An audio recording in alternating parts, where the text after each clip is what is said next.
Okay, let's read another book.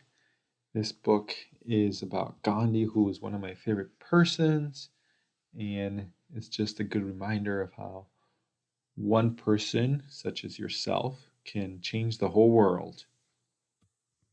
Yes, you have the power to change the world. You really do. I am Gandhi. Today, people call me strong, unafraid, unstoppable. I wasn't always that way. As a child growing up in India, I was shy, afraid of the dark. I was also afraid of snakes. Oh, a snake? Want to see it? I would very much not like to see it. I don't like snakes. Can you tell that I was small? I spent most of my time with books. I wasn't good at sports like soccer. In fact, I run home after school, afraid that people would make fun of me. But I like taking nice long walks. A long walk is a great way to spend the day. Try it out. You'll like it. Even with all my books, I wasn't a great student. I was bad at multiplication, which is like math. And one day, when I got one of our words wrong, the teacher pointed to another boy's paper. What's he doing? He wants you to copy from me. So you'll get the right answer. Hmm, I didn't think that was the right thing to do. That's not how you learn. You don't learn by copying other people. When the teacher scolded me, I wasn't bothered. In my life, I did not copy others' work. I learned and worked hard and did my own work because that's how I got better. However, there was one story that was worth copying. I was it was a play I read at school about a man named Sharavan Kumar. Sharavan was so devoted to his parents that when they were too old to travel, he literally carried his parents on his back. This picture I will never forget. It was an example I wanted to follow. One person carrying others who need help. My father had a good job. He was a political leader, but there were many who had no jobs. They were the poorest of the poor. They were treated terribly and had the worst jobs. There were even different laws that applied to them. Back then, the British were so powerful, they ruled India. To get a good job like my father, I eventually moved to London, England, and I became a lawyer. I even dressed up really fancy, trying to look rich and more British. Mohanda, Mohadas. See how many poor are there? When you are born poor, life is hard enough. But in India, there was a group of people called the Untouchables who weren't allowed to make a better life for themselves. Hmm, we are some people are very poor and we need to help them get better and rise up. So if you see someone who needs help, always help them. When I moved back to India, I had my first case in court. This was the moment I had trained for.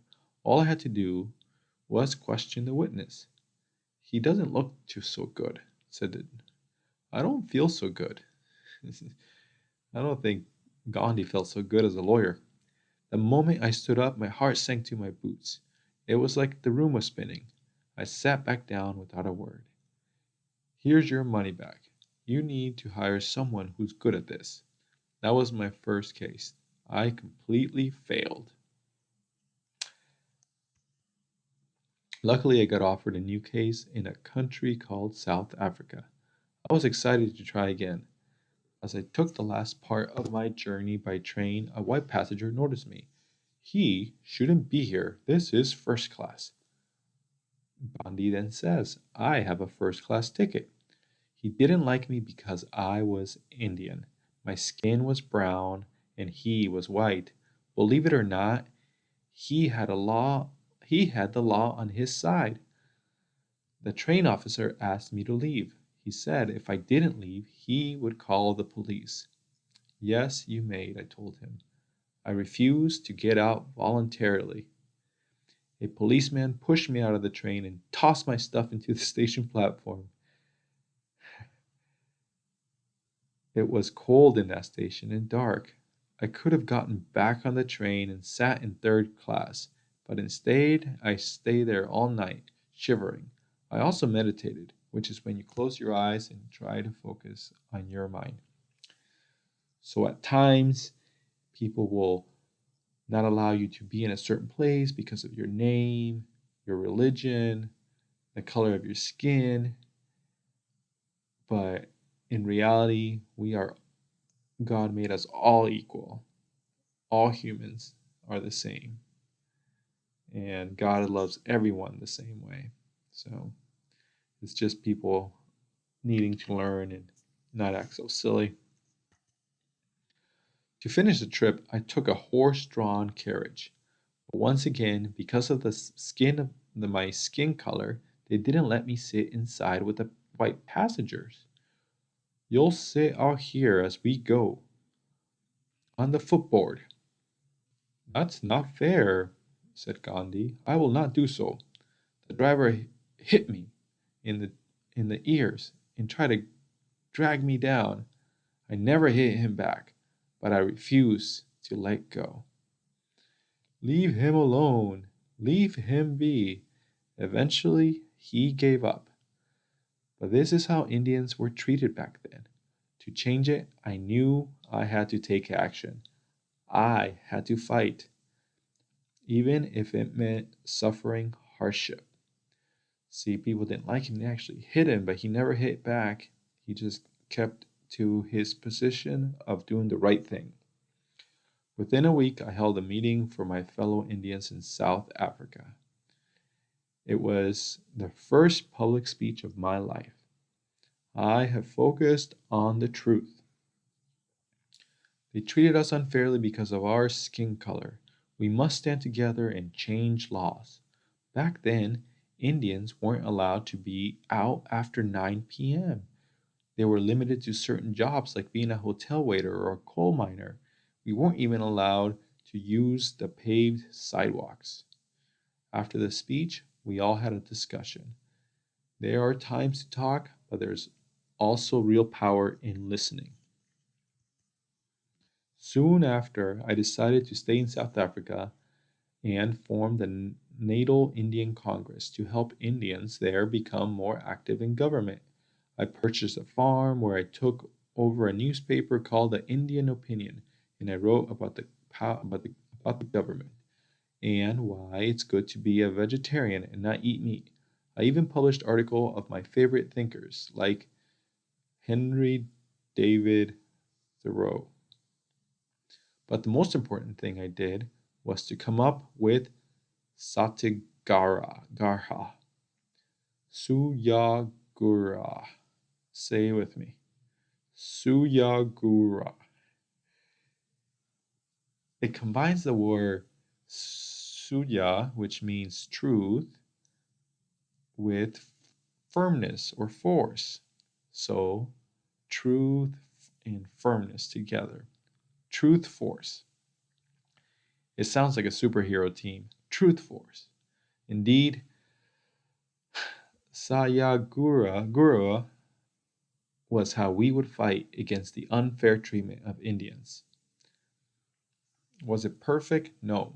Sometimes, was I perfect? No. Sometimes I lost my temper. But that's when I figured out the best way to fight by transforming myself and being the best person I could be. Is that why he dressed just in simple clothing? That's the reason. Truth Force. So it means non-violence. So you do not, when something's being wrong, you do not fight. You use love and peaceful methods. You protest unfair laws in a non-violent ways. So just because you don't fight with your hands or your fist, you can do other peaceful protests like sit and meditate. And it's non-possession, using basically trying to live simply so that others may simply live. In no time at all, I tested out truth and force. And a new law was passed that would kick Indians out of South Africa unless they registered with the government. Police could stop us on the street and search our homes anytime they wanted. They're doing this only to Indians. So what can we do? What will refuse to register? General Smuts said that if we don't register, we'll arrest you. It won't stop me from doing what's right. For breaking that law, they put me in prison for 2 months. They put me there again for breaking another law and on that one they said Indians couldn't travel to a certain area. Gandhi cooked for the other prisoners and volunteered to clean the toilets. That's gross. Only if you believe it is. Doing hard work makes you a stronger person and a happier one. Reading my favorite author's books helped me keep learning about how to change a bad system without violence and how, even when your body's locked up, your mind is free. I'm not sure what that means. It means my message and my thoughts are stronger than these prison walls. You have the power to always be free. Even if someone puts you in a room and locks you up, you have the power to think and be free in your mind because everything that's external only matters what's internal. So, a couple things. So, when daddy goes to a different country and it comes back to the United States, the sometimes the system looks at me a lot harder than another person because of the color or my hair color or my name. But just know that if you guys ever experience where you feel like you're being treated unfairly, it's an external thing. You're inside, it's fine. And as long as things are being done right and just, you're okay and you're free always. You know what's even stronger than that? People working together. Soon we started more settlements and farms where those who practice truth and force could live a simple life in peace. At one farm, we focused on praying, studying, making things, and working in our garden. Leather sandals. What are you making? Leather sandals. Gandhi wasn't just leading us, he was providing for us too. As our peace army grew, so did our strength. When the South Africa government made Indians pay more taxes than white residents and refused to improve the safety of coal miners, we decided to protest by striking. No one will go to work tomorrow. As we marched together, what began with a few dozen people grew to over 2,000. The more of us they arrested, the more people joined us. That was just like Thoreau thought. Instead of using violence to protest the unfair rules, the discriminations, the hardships that you may experience that is not just or fair, it's best to use a peaceful method. Like so the Indian people decided a peaceful method of striking where no one went to work at the coal mines. Without the workers, the coal companies would go out of business. And with no business, then the people, the coal miners, will listen. Now, the only question was, would it succeed? It took years, but the South Africa government passed the Indian Relief Act of 1914, improving the lives of many Indians. It gave one of my greatest adversaries, the general who had arrested me all those years ago, I gave one of those adversaries who had me arrested many years ago a pair of the leather sandals. Why are you giving me this? I made them. They're a sign of friendship. Better to make friends than enemies. Truth and force wins. Truth and peaceful force. After 21 years, it was time that I take what I had learned in South Africa back to my home in India. India was still being run by the British, who treated us terribly. And worst of all, Indians treated some other Indians terribly too. Sometimes the people who you think are your friends are actually also your enemies. Tough world out there. Gandhi, there's a family outside. They need a place to stay, but they are untouchables. Remember, untouchables means very poor. We should turn them away, said the person. We need to we need to carry the others who need help. Let them in. Everyone is welcome here. So he let the family who needed help. Always help, always be a giver, give to others, help others. To protest the unfair British law in India, we held another strike. For one full day, no one went to work. All of India, every shop, farm, restaurant closed down. The British got so mad that they sent their soldiers to an event that celebrated the religious New Year for many Indians. Over 10,000 people there gathered peacefully in a place called Jallianwala Bagh. Get the Indians, says the British soldier. The soldiers attacked the crowd. Over 1,000 of them were injured. Hundreds were actually killed. They hit us hard. It was tempting to get hit back. But violence will never get you what you want. Do not fight violence with violence. As you head, uh, as the head of the organization, the Indian National Congress, I know what we must do. Truth and force. Truth and force. Peaceful force. Please say you're using truth and force again. And we did. Instead of buying British clothing, I urge people to use the spinning wheels like this and make their own clothes. I would spin thread every day. Even made this cool outfit. By representing independence this way in his spinning wheel became so popular it was the original design of the Indian flag. I called for massive boycotts, which meant we would stop going to British schools and stop working for British employers. I had to make sure that as many people heard my message. To do that, I relied on the same thing as when I was younger. I walked. India was a million square miles. The poor lived in hard to reach villages, so I traveled to them. For 7 months, I ate the same meal 3 times a day: 16 ounces of goat milk, 3 slices of toast, 2 oranges, and some grapes or raisins. But only by standing together, rich and poor, could we be free from this unfair government. Only united, we are unstoppable. In the future, there will be unfair governments, unfair organizations, unfair situations, but always react with peaceful truth and force and uniting together. In that way, you will bring about change.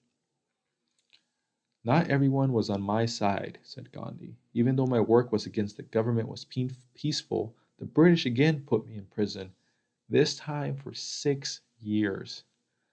I smiled as they took me to jail. I did not mind prison. It allowed me to read, pray, and learn, and keep spinning. And remember, you're always free in your mind. But within 2 years, I got sick there.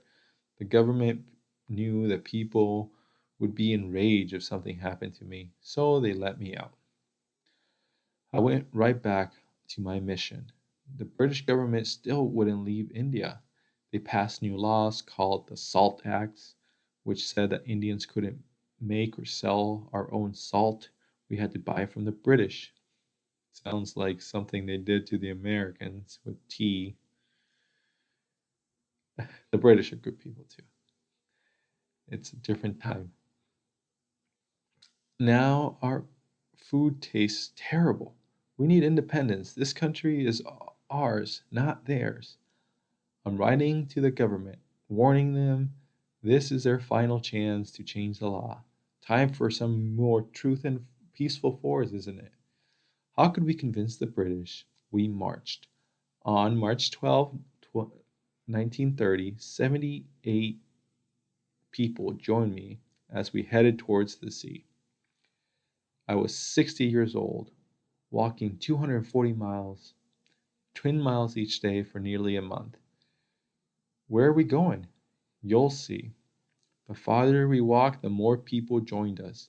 They poured water on our paths to keep the dust down. They tossed flowers and leaves to make it easier to walk on. The crowd soon ballooned to thousands, stretching back 2 miles. Reporters around the world told our story. The British wants us to stop? Then we must keep going. I still don't know where we're headed. You'll see.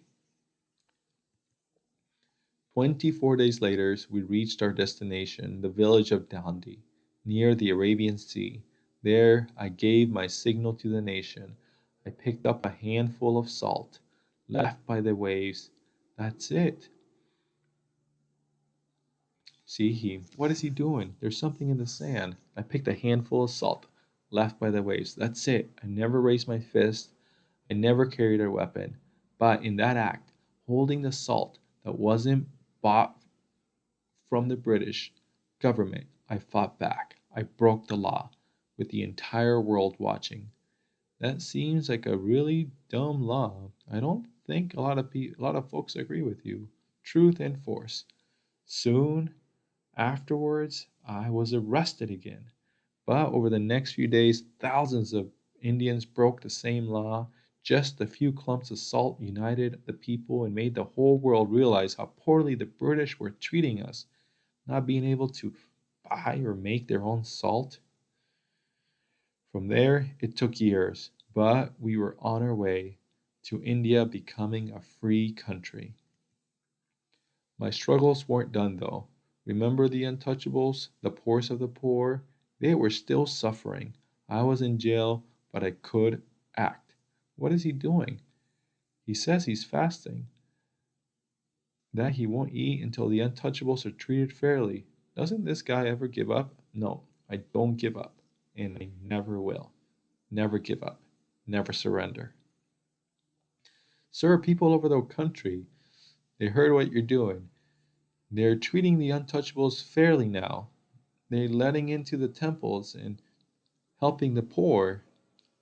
How one man can change the world and help so many. Beautiful. They could lock me up, they could put me in the dark, but they could never, ever defeat me. You will always have more power in your mind. In my life, I was the small one, the skinny one, the poor one, even the shy one, but I never was the weak one. Over my years, I had many fights, but to fight by purposely avoiding violence. I never fought back. I fought with truth and peaceful force. So, to refuse to raise your fist no matter what races against you, some would call that foolish, madness, but what it really is truth and peaceful force. It's courage. Today's Gandhi's most famous truth and force is as powerful as ever. It inspired civil rights movements all across the world, including those led by Martin Luther King Jr. and Nelson Mandela. So in our country, we had so many great leaders who did that. It's like Martin Luther King Jr., who you'll learn about as you get older in school, for the civil rights movement. For his amazing work, people started calling Gandhi Mahatma, which means great soul.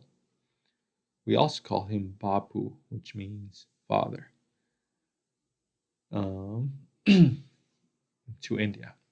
Did you know that even today the flag of India is required to be made in the same homespun cloth made by him? And remember the general who Gandhi made those sandals for? 20 years later, as a sign of friendship, he returned to Gandhi saying that he'd worn those many summers, but was never worthy to stand in the shoes of such a great man. Truth and peaceful force. Strength doesn't come from the size of your body, it comes from the size of your heart. Show love, especially when you want to fight unfairness. Fight with love, fight with peace.